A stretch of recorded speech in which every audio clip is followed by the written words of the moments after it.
Welcome, Capricorn. This is Regina from the Pacific Tarot, getting ready to do your full moon in Leo reading, which occurs on the 1st of February. This is a particularly powerful astrological moment, and in between Neptune and Saturn, both moving into 0 degrees Aries, we have Uranus, which is moving direct in early February in Taurus, another earth sign.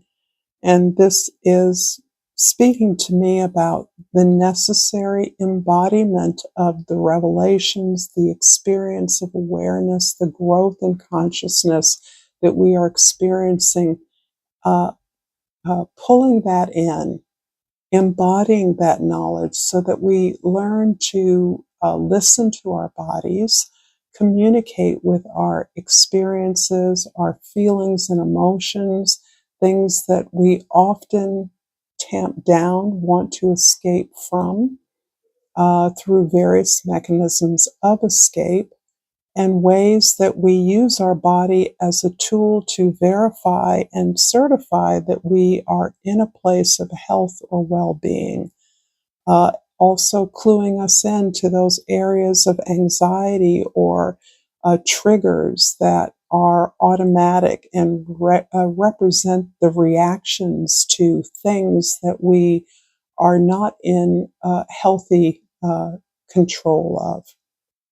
So, as it's getting dark outside, I have pulled as your overall energy the Wheel of Fortune. This is a lovely card, and this is speaking to the way in which you are learning to not only invest in your relationships with others, those relationships at work, with family members, with loved ones, where we share resources together, but you're allowing yourself to recognize opportunities in that very careful, difficult, labor-intensive work that you do.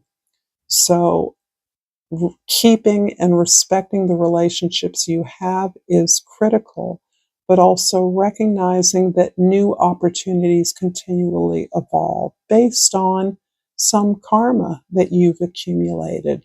This karma is the result of your perseverance, your willingness to stay in trust and faith in the things that you know are possible in the world. And as a result of that, you are in a place of identifying new possibilities that you now understand the universe is sending to you as confirmation, as things that you now can embrace in the sphere of your life.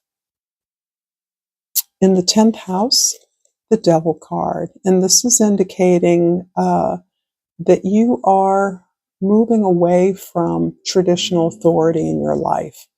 Many of you may in some way embody that in a very unconscious way. Perhaps you weren't aware that you were mimicking perhaps the behaviors, the goals, the lifestyle of a parent or a mentor or a boss or some authority figure that really does not have your best interest in mind.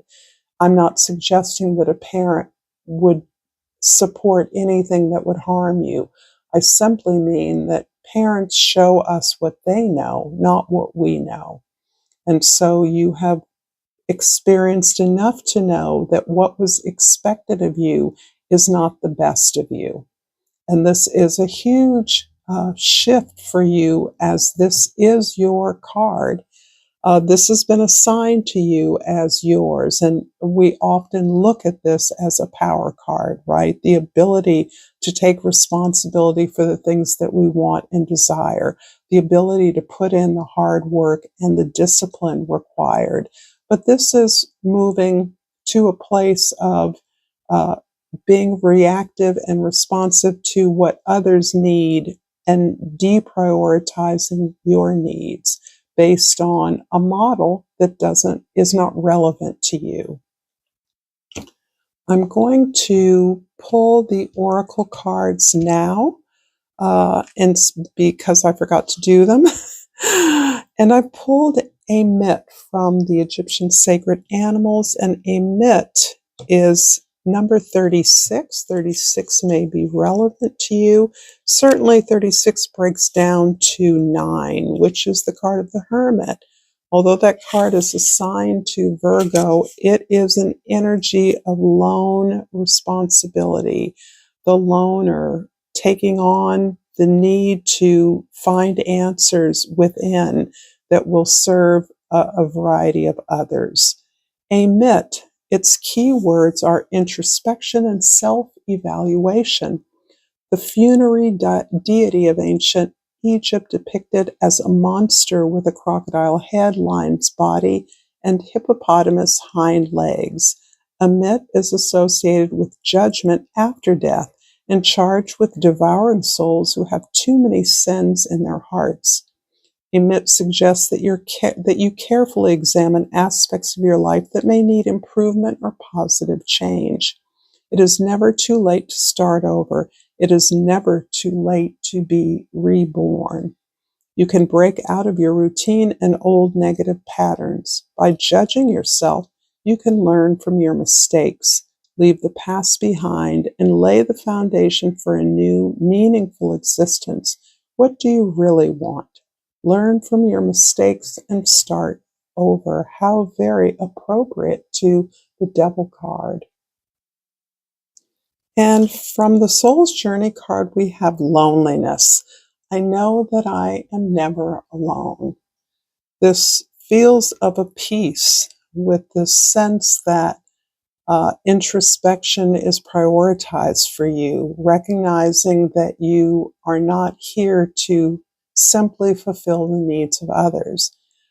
Service does not mean martyrdom, and this often is a trap that those who are willing to provide for others, take responsibility for others' needs, can fall into and end up being absolutely depleted when it is recognized that this is not a mutual aid situation. This is not reciprocal healing, or your needs are not considered. I'm going to move to the first house. This is your perspective, and two cards emerged here, the Five of Swords and the King of Pentacles, which is telling me that you are changing the way you think about your opportunities, your life, and who you are from a place of vast experience. It appears to me that you already have served others for a good part of your professional life for existence. You have been one who has taken responsibility for what needed to happen, quite often to a place of detriment to yourself. You may have sacrificed some of the reward, the recognition you might have gained had you been able to articulate your own vision. Nevertheless, you have gained the experience that leads you to know how to pick your battles appropriately. You're not taking down the whole oppressive system, whether that's simply at your work or if that's in society in general. It can be as a part of your community, some edifice, some archaic requirement that is no longer supporting you or the community you live in. But instead of going head on, you are choosing what's most important. You're not trying to take it all on now, but you are choosing carefully your words, your conversation, your presentation of ideas, your the ways in which you are in discussion or debate that leaves less said when necessary, that does not necessarily commit to your belief or your judgment one way or another, but leaves others being supplied with the answers they need in the moment. In the fourth house, the house of your foundation, the Seven of Wands, is about you speaking up. Yes, now that you have a clear sense that you are the only one who can define your reality, who can be responsible to your own responsibilities, your own gifts, and what you can do, what you can invest without robbing yourself of the sacred space you need to exercise your own talent, to work towards what you know is a successful expression of who you are, allowing you to produce something of value to you. And this is something that necessarily is going to benefit you and others. But you are pulling away from this idea that you have to do everything for everyone, and instead are really solely focusing on what you need to do to complete the tasks that are required for you. This does require you speaking up and saying no in a way that others are not feeling really good about. They're feeling very uncomfortable, very surprised, and very betrayed by the fact that you would not do something that they know is to no benefit to you, but you've always done it. In the seventh house of significant others, we have the 10 of Cups. This is lovely because it shows me that in your world of deeper connections, significant connections, you are allowing yourself to open up to a wealth of community, loved ones, friends, chosen family here. Anyone that can productively work with you and support you as you support them, who knows how to share a resource, not dictate the requirements of participation. That's what you've been used to. You're moving away from that. You have rejected that. You recognize that you're no better off following the playbook that has been handed to you than you are by creating your own, aligning yourself with people who, like you, recognize the value of safe, protected space to enjoy the resources you have, no matter how limited or modest they may be. When shared, they are amplified. There is the pleasure in simply connecting with someone through a shared resource that is in abundance, something that for many of you is a radical revolution in your life. This is an opening up of a very sealed space that has kept you isolated and alone. I'm going to clarify these cards. Somehow the cards got a little bit reversed with the Mayan Tarot. I've clarified the Knight, King of Pentacles, and Five of Swords with the Lord of Swords, the Seven of Wands with the Servant of Cups, and the Ten of Cups with the Seven of Staffs. And I will go ahead and give these a little bit more of a shuffle. And I pulled the Lord of Staffs, the King of Wands with the Devil card. Okay, so the Lord of Swords and the Lord of Staffs. Who had a similar reading to this? I want to say it was either Leo or Aries, where there's a lot of mastery here. You have 3 kings on the board, and that is in every suit except cups. And so this shows that you are well experienced in most aspects of your life. Cups being fundamentally absent is very telling. There's a way in which you have not believed that you could have love, not the kind of love you wanted, not the kind of love that, or perhaps you got the love you deserved, that you believed you deserved, not the love that you wanted. But whatever the particular iteration of that is, you feel a lack of love in your life, a lack of caring in your life, and you are resolved to accept the love in your community among your loved ones that exist, knowing that that is absolutely enough as you build that store of self-respect, self-worth, into your behaviors, your habits, and your lifestyle. So the Lord of Swords is talking about this precision with language that allows you to strategize the way in which you are building something now that is important. The Seven of Wands, clarified by the Servant of Cups, is about that heart opening and why, in fact, it is so important for you to defend yourself, to stand up for yourself, to speak your heart in this case, to express your brilliant, creative, imaginative ideas, and to put limits on those, to claim those as yours so that you can create a safe space, a safe frame for you to be productive towards this end of heart opening, pursuing what you truly desire, what you dream of. So this lack of cups at the level of kinship, not kingship, is really speaking about ways in which you are retraining yourself, relearning how to share your love with the world. This is very powerful because I can see that you have been taken advantage of a lot because you are a sensitive, because you recognize what others need. And yet you have deprived yourself of what you give so generously to others.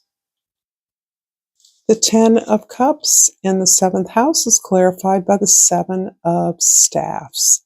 And again, a repeat here. So there's an interesting theme here too of mastery and then protection, of your sorting out, of your picking out what is best for you. What are the tools and resources that you need that you can rescue from a situation of overgiving, burnout, exhaustion, probably a lot of resentment as well, and really use those to help you to frame and manage your community relationships. This is an area where there is a lot of love.